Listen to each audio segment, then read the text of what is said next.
احتمالا مشهود بوده که یکی از دوستانشون که هنرور بوده بعد اومده بوده که سر شهله بوده در سر این اواخر پژمان سر 6 تا کار با هم بود. آخریش هم که سر لوکیشن تقریبا یه هفته پیش ما با هم دیگه بودیم سر فیلم سینمایی شاخ به کارگردانی آقای راستگفتار. اینم خب اونجا بودن دخترها. خب این از پیش که اصلا کلمه تجاوز در این رابطه اصلا بی‌معناست.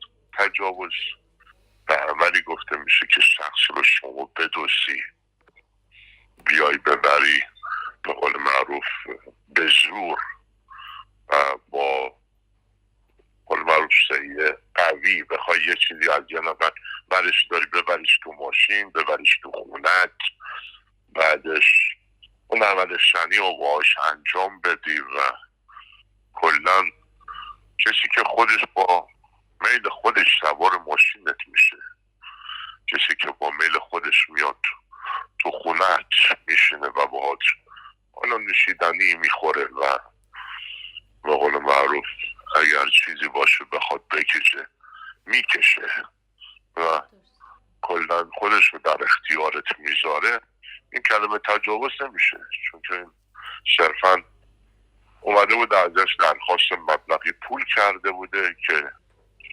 من پول بده و الا من میرم در همین این. چون که نزدیک حدودا 6-7 ماه با هم دیگه دوست بودن 6-7 ماه با هم دیگه دوست بودن ولی خب در لحظه ای که مثلا نزدیکی صورت میگیره این دختر خانم سو استفاده میکنه و میره پزشک قانونی و به قول معروف در صدد جمع‌آوری مدارک بوده که مثلا یه مدرک رو بگیره از این آقا صرفا داشته باشه به خاطر اون مبلغی که میخواد از پژمان مطالبه بکنه و کلا خب این میره سریعا و خود قوه قضاییه دست به کار میشه و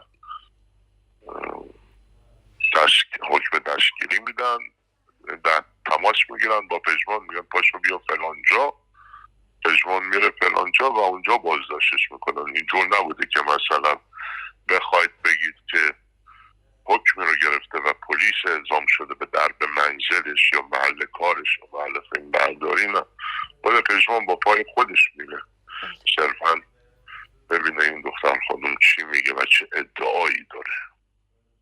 پژمان بچه ای نیستش. حالا انقدر این فضا پر شده بر علیه این پسر که همچی شیرینید ما اگر بخوایم دست یک کسایی رو بکنیم و بگیم چه کسانی چه روابطی دارن و دیگه علنا خب دیگه کتایون ریاهی چند وقت پیش خودش گفت و خیلی از زنان بازیگر مورد تعدی و تجاوز قرار میگیرن. ولی خب حالا صرفا نمیدونم چه خصومتی بوده از جانب کی بوده که خواسته پژمان رو زمین بزنه. چون که خب پژمان الان سلطان بلا منازع کمدی سینمای ایران، علل خصوص هر نقشی هم بهش بدی غیر کمدی هم بدی پژمان عوض فوتبال باید میرفت دنبال سینما. مهران مدیری حرف خوبی میزنه، میگه هر وقت دیدی به اوج رسیدی بدون که یه نفر میخواد از اون بالا کلت کنه. توی مملکت هر وقت شما به یه اوج میرسی باید منتظر سقوط آزادم باش. پژمانم اونجوری شده بود دیگه، به قول معروف فقط تو کانال قرآن بازی نکرده بود.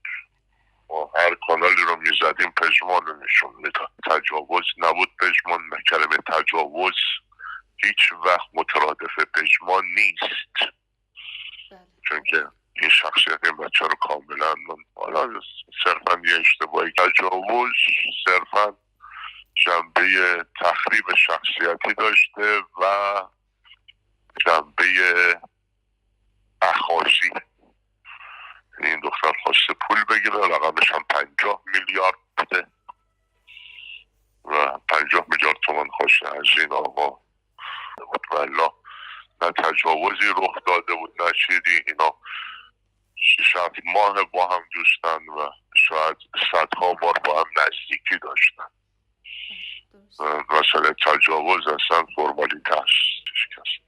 تجاوز باشه یه بچه خیریه. ما هر وقت هست برای هر کسی، هر نقطه کشور، هر آدمی ما پول خواستیم میبنده خدا با جون و دل اومد جلو. فقط شماره شبا خواسته و کارت خواسته و برای بچه یتیما و برای آزادی زندانیان آدمی نیستش. ولی خب واقعا جو واقعا فضای مجازی فضای کسی شده. اینقدر که همونایی که باهاش میخندیدن، همونایی که براش دست میزدن، همونایی که تشویقش میکردن و دوستش داشتن سرازیر کردن انواع کامنت ها و انواع انتقاد ها و الان کلمه متهم هستش. این بشر متهم مجرم نیست.